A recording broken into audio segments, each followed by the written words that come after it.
कभी कभी सदन को रोकने के संबंध में या हो हल्ला कर करके काम में रुकावटें करने से एक सार्वजनिक चर्चा होती है, ये होती है कि हम लोग कहेंगे देखो सरकार को काम नहीं करने देते, वो कहेंगे कि देखो सरकार हमको सुनती नहीं है। किसी को लगता है देखो हमने दिखा दी हमारी ताकत, भले हम कम हैं लेकिन हम, ये सब चल रहा है। लेकिन एक और बात है जिस पर ध्यान देने की आवश्यकता है, ये सदन क्यों नहीं चलने दिया जाता है? इसलिए नहीं कि सरकार के प्रति रोष है, एक इंफीरियरिटी कॉम्प्लेक्स के कारण नहीं चलने दिया जाता, क्योंकि विपक्ष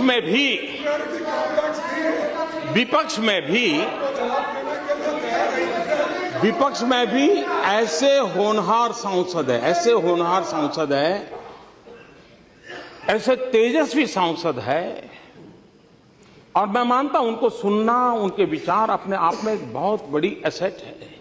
लेकिन अगर सदन चलेगा तो उनको बोलने का अवसर मिलेगा, अगर वो बोलेंगे तो बहुत उनकी जय जयकार होगी, तब हमारा क्या होगा ये चिंता सता रही है। ये इन्फीरियरिटी है कि विपक्ष के सामर्थ्यवान सांसद न बोल पाए, विपक्ष के सामर्थ्यवान सांसदों की प्रतिभा का परिचय देश को न हो। इसलिए ये सरकार को रोकने वाली बात तो अपनी जगह पे है, लेकिन विपक्ष में कोई ताकतवर बनना नहीं चाहिए, कोई होनहार दिखना नहीं चाहिए। इस इंफीरियरिटी कॉम्प्लेक्स का परिणाम है। इसलिए बहुत, अब जैसे इस बार संसद चला तो मैंने देखा कितने तेजस्वी लोग हैं हमारे पास, कितने शानदार विचार रखते हैं जी। पिछले 2 सदन में उनका कोई लाभ ही नहीं मिला, और इसलिए ये मैं समझता हूं कि बहुत आवश्यक है।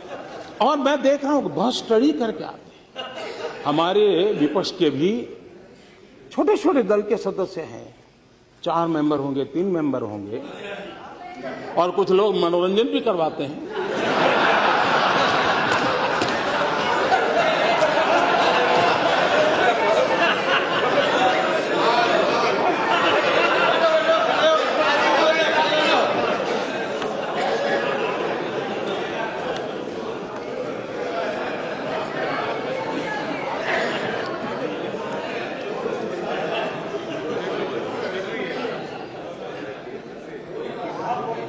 मेरे मन में जब मैं कुछ पढ़ता रहता हूं तो कुछ बातें अच्छी लगती हैं। हम लोग किसी की मजाक नहीं उड़ानी चाहिए। मेक इन इंडिया की मजाक उड़ा रहे हैं ना, मेक इन इंडिया की मजाक उड़ा रहे हैं। ये मेक इन इंडिया देश के लिए है। हाँ, सफल नहीं हुआ तो सफल होने के लिए क्या करना चाहिए, सफल होने में क्या कमियां हैं उसकी चर्चा होनी चाहिए। लेकिन मैं एक बात कहना चाहता हूं, और मुझे लगता है जाने ऐसा क्यों है कि हम लोग अपने देश की इमेज ऐसे बनाते हैं जैसे हम भीख का कटोरा लेकर के निकले हो, और जब हम खुद ऐसा कहते हैं तो दूसरे लोग यही बात और ज्यादा चीख करके कहते हैं और ज्यादा मजबूती से कहते हैं। ये मैं नहीं कह रहा हूं, श्रीमती इंदिरा गांधी कह रही है। ये 1974 में इंद्रप्रस्थ कॉलेज में आपने, इंदिरा जी ने ये भाषण किया था, और इसलिए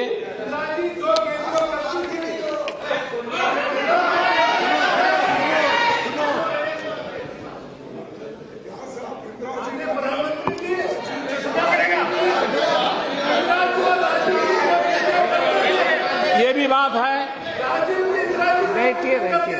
कि हम कोई भी नई योजना लाए, नई तरीके से लाए, तो कुछ लोगों को उम्र तो बढ़ती है लेकिन समझ नहीं बढ़ती है, तो समझने में बड़ी देर लग जाती है। कुछ लोगों का ऐसा रहता है और इसलिए चीजें समझने में बड़ा समय जाता है। कुछ लोग तो समय बीतने के बाद भी चीजें समझ नहीं पाते और इसलिए अच्छा लगता है विरोध करें, तो वो विरोध करना अपना तरीका ढूंढते रहते हैं। और इसलिए मैं एक पीड़ा कहना चाहता हूं। हमारे देश में बहुत सी दिक्कतें हैं, ज्यादातर ऐसी है जो बहुत पुरानी है। गरीबी, पिछड़ापन, अंधविश्वास, कुछ गलत परंपराएं, कुछ समस्याएं विकास और तरक्की के साथ भी आई हैं। लेकिन इस देश की सबसे बड़ी चुनौती है तेजी से हो रहे बदलाव का विरोध।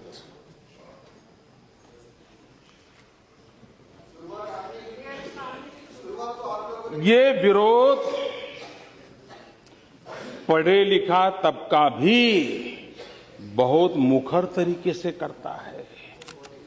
जैसे ही कोई खास काम आगे बढ़ता है, 100 कारण बताए जाने लगते हैं कि ये काम क्यों नहीं करना चाहिए। मुझे लगता है कि एक मजबूत और ऊंची दीवार ने हम सबको चारों तरफ से घेर के रखा है। कितनी सटीक बात है। ये 1968 में इंदिरा गांधी ने कही थी।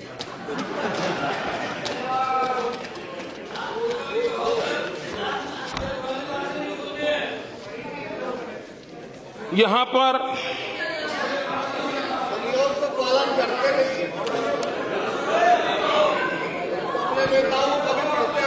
पर कोई भी बात आई तो ये कहा जाता है कि ये तो हमारे समय का है, ये तो हमारी देन है। कुछ बातें ऐसी हैं जो आप ही की तो देन है। अब हमने एक अभियान चलाया स्कूलों में टॉयलेट बनाने का। अब आपकी बात सही है कि मोदी जी, अगर हमने हमारे कार्यकाल में सभी स्कूलों में टॉयलेट बना दिए होते तो तुम क्या करते? ये तो हमने नहीं बनाए, इसलिए तुमने 4 लाख बनाए। ये आप ही की तो देन है।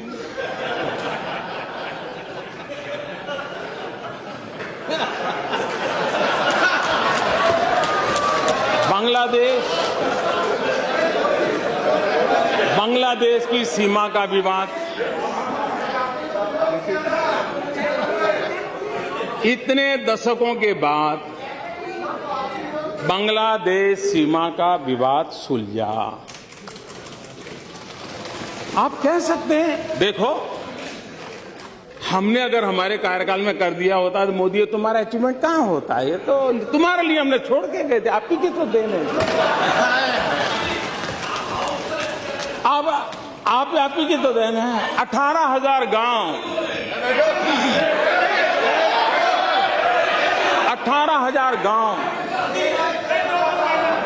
आजादी के इतने सालों बाद अंधेरे में डूबे हुए हो, और अगर हम उन गांवों में बिजली पहुंचाए तो आप गर्व से कह सकते हो कि मोदी जी ये 18,000 हमने, हमारी तो देन है, तभी तो आप कर रहे हो।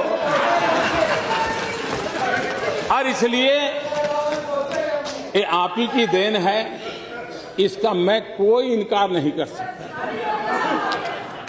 60 साल के आपके ही कारोबार का ये परिणाम है, इसका कोई इनकार नहीं कर सकता है। और इसलिए कभी कभी बड़े गर्व के साथ मनरेगा की चर्चा होती है। मनरेगा की चर्चा होती है। ज्ञान देने की जरूरत नहीं है। मैं जरा कहना चाहता हूं, इसका इतिहास 50 साल पुराना है, लेकिन उसके पहले भी राजे रजवाड़ों के जमाने में भी ऐसी कुछ न कुछ बातें चलती थी। आप देखिए 1972 महाराष्ट्र की रोजगार गारंटी योजना 1972 में आई। 1980 में national rural employment programme NREP in 1980 में उसका रिकार्नेशन हुआ। 1983 में rural landless employment guarantee programme RLEGP ग्रामीण भूमिहीन रोजगार गारंटी कार्यक्रम आया। ये सब इनकारनेशन होते गए, योजनाओं का पुनर्जन्म होता गया। उसके बाद 1989 में जवाहर रोजगार योजना JRY, ये मनरेगा का पिछले जन्म का नाम है। लेकिन मैं हैरान हूं, बाद में जवाहरलाल जी का नाम निकाल दिया गया और किसी और ने नहीं निकाला, उसी दल ने निकाला जो हमें कोसते रहते हैं। उसके बाद 1993 एम्प्लॉयमेंट एश्योरेंस स्कीम EAS सुनिश्चित रोजगार योजना ये आया। उसके बाद वाजपेयी जी की सरकार आई, तो उस समय इन सभी योजनाओं में से जो भी अच्छा था ले लेकर के संपूर्ण ग्रामीण रोजगार योजना SGRY ये शुरू हुआ। 2004 में फिर उसमें इनकारनेशन हुआ। National food for work programme, काम के बदले अनाज का राष्ट्रीय कार्यक्रम आया। और उसके बाद इसने नया रूप 2006 में लिया मनरेगा। और इसलिए पहले नरेगा और फिर कुछ एक नया ज्ञान हुआ तो फिर वो मनरेगा हुआ। तो ये गरीबों की भलाई के लिए कुछ न कुछ योजनाएं लगातार चलती रही है। ये बात सही है कि आप बड़े सीना तान करके कह सकते हो कि मोदी जी चुनाव में भाषण करना अलग चीज है, तुम कहते हो गरीबी हटाओगे, लेकिन तुम्हें मालूम नहीं हम कौन है।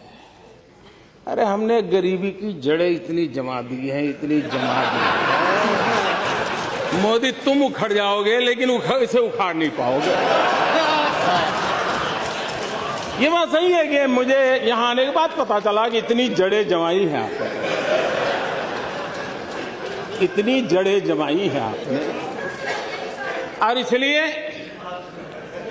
मैंने पिछली बार भी कहा था, इस बात का कोई इनकार नहीं करेगा कि इस देश के 60 साल के कार्यकाल में अगर हम गरीबों का भला कर पाए होते तो आज मेरे देश के गरीबों को मिट्टी उठाने के लिए गड्ढा खोदने के लिए मजबूर नहीं होना पड़ा। ये हमारा सफलता का स्मारक नहीं है, ये हम सबको स्वीकार करना होगा। और इसलिए